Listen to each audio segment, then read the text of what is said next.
Well, I put the Herky Turtle to work. It's still non-operational, and I took some hydraulic lines off it to get in and get repairs done. But it makes a great stand for putting my newly painted swarm traps that I just made a bunch of. So that video of that'll follow this introductory. I've had some people asking about swarm traps and what they are, and other people trying to set some up that I don't believe are big enough. People with concerns if I put it too close to my colonies, will my colonies move into it and out of theirs? So I wanted to just address a little of that. So the swarm trap is designed to be a home the bees move into when they have left theirs. They will not leave theirs just to go to it. But when they do swarm and they're looking for a new place, you're trying to make it inviting, and a place that they want to move into. So you want it to be like a, bees already lived there kind of a thing. So you can use your old equipment. Where I'm hanging some in people's trees, this style works better. The bees will swarm and leave, and they will do that in your colonies in your yard too.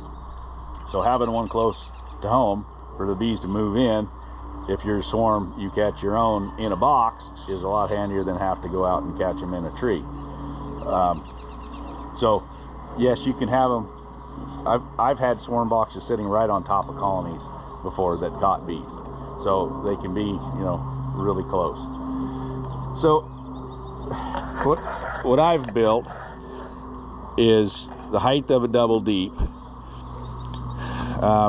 These hold 5 frames, 6 if you squeeze them. My new ones are going to be 6, 7 if you squeeze them.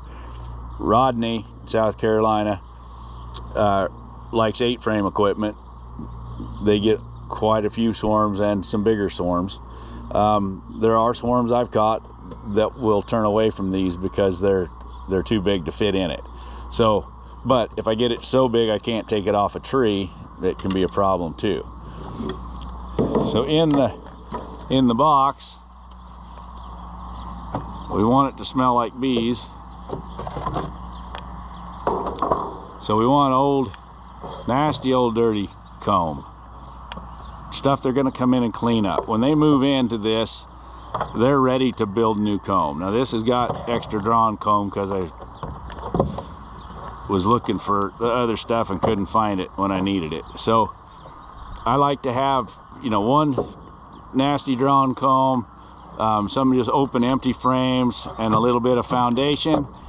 Keeps them drawing straight lines instead of drawing across to everything.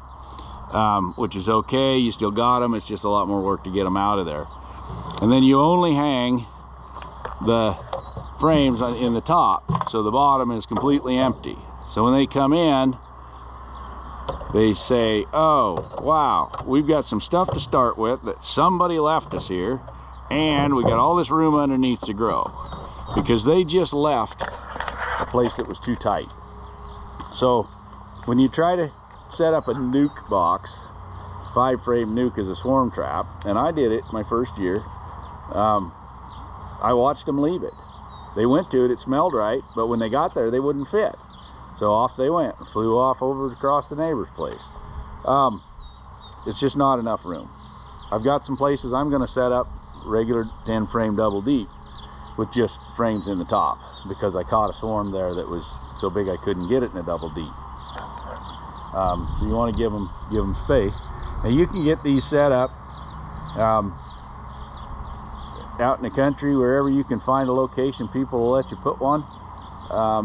You want to locate them close to water, because bees like to be close to water.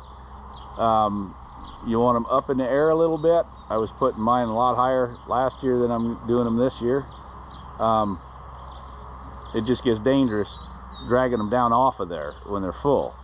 They weren't bad putting up, but you also want to make sure they're in a place that the wind moves across them. Rodney found that he could locate them in a hollow and the wind just didn't, the breeze didn't move across him as well as it would 100 yards away, and he didn't catch the bees the same way as he did if he was out where they could smell it, because you're trying to get all that smell of the swarm commander out there. So the swarm commander is a swarm lure that smells like the queen and attracts the bees to it, so they find it and say, oh wow, this is what I'm looking for. And if that smell's not spreading far enough for them to pick it up, they can miss your swarm trap. So anyway, hope that answers a few questions about swarm traps, and following this there will be some clips of me building some new ones and hanging some up. Today was the last day in the 80s for a while. We're gonna drop into the 70s, but blackberries are getting ready to bloom, and I think the next warm shot we get, we're gonna have some swarming going on. So I'm building swarm traps. With all that cheap plywood I bought, I'm just tacking a bunch together. I know I should have built them in February, and then I was gonna build them in March, and I don't know what happened to April. Not even sure that we had it April this year. And here we are pushing the end of May, and I'm finally getting swarm traps built. But doing what I can do. So anyway, gonna assemble one here, and you can watch that happen. I cut all the pieces out ahead of time. Got my cleats on, my French cleat, so that it'll hang on the tree. The second one down there keeps it spaced off the tree.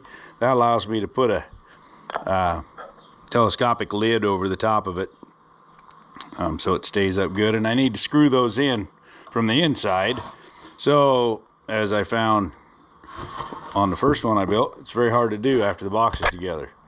So I got those screwed on, got my side pieces sitting here, bottoms cut. Gonna get them done, and then I'm going to build the lids for them when I get them out of my way. Heated up some dark wax. This is really dark wax, and that's what I'm coating the insides with. I don't know where my slum gum went. I had some, you know, which is basically just wax and little honey drippings and crap, but the old dark wax will cover up some of the smell of the plywood and make bees think somebody's been there before.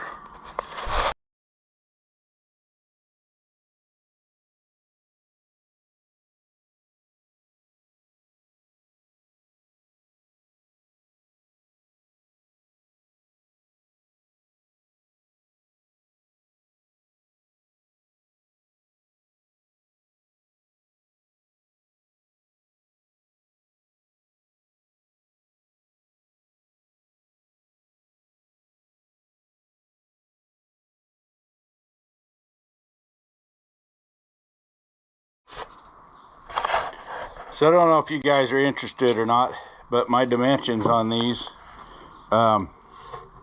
overall is 10.5.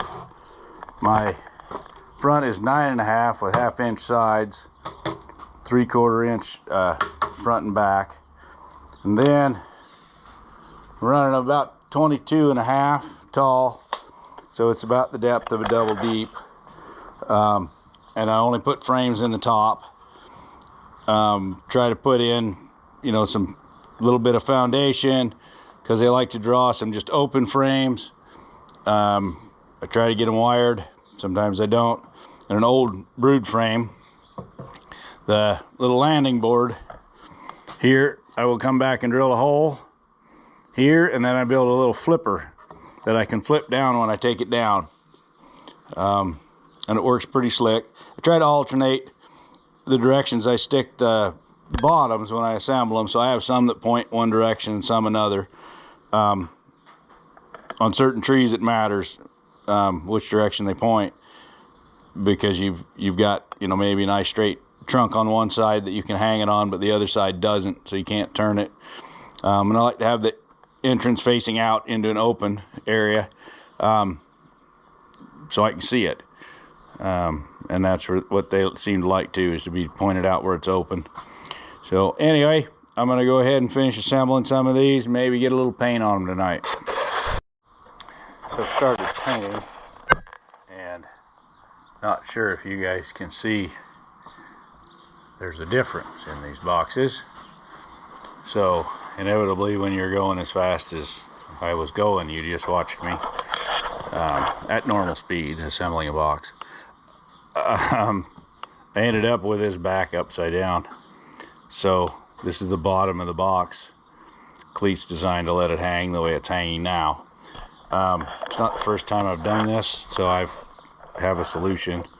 I will rip another piece of 2x2 with that angle, and I will put it here, which would be the top of the box, and screw it through. And that is adequate, works just fine. So I don't have to take the thing apart, because it's almost impossible to undo those screws and then screw them back in from inside. So anyway, there is a solution. If you screw up, you don't have to say more than just a handful of cuss words, and then do some more work. Well, I'm at my bees in the collards today. Been really busy, running like mad, and just feeling run down too, so it's not helping. But I get out to do stuff and I forget to bring my camera, or I've got some things shot I haven't had time to sit down and put up, but we'll try to get some more up. I did get my first swarm trap up today, using my French cleat to hang it there. I'm not putting it way up in the air like I did some of them. I should have had traps up a week or so ago, but didn't get it done. So I'll start getting them up this week. So anyway, that's the swarm trap news. I'll head on up the drive here and work some of my other bees. I've got number 2 up down here by the river where I was in radishes a couple of years ago. I'm gonna put 2 down here about a quarter mile apart. So not going there as high up as you can see as I was putting them before. So we'll be a little less scary to take them down. They're not bad to put up when they're empty, but when they're full of bees and you're coming down a ladder with them, it can be a little spooky. All right, let's go get the next one. Well, I've been having trouble figuring out where all my swarm traps went because I couldn't find what I thought I had. Turns out there's already one in this tree that I forgot to take down from last year. So I just got to get up there and put a little bait in it.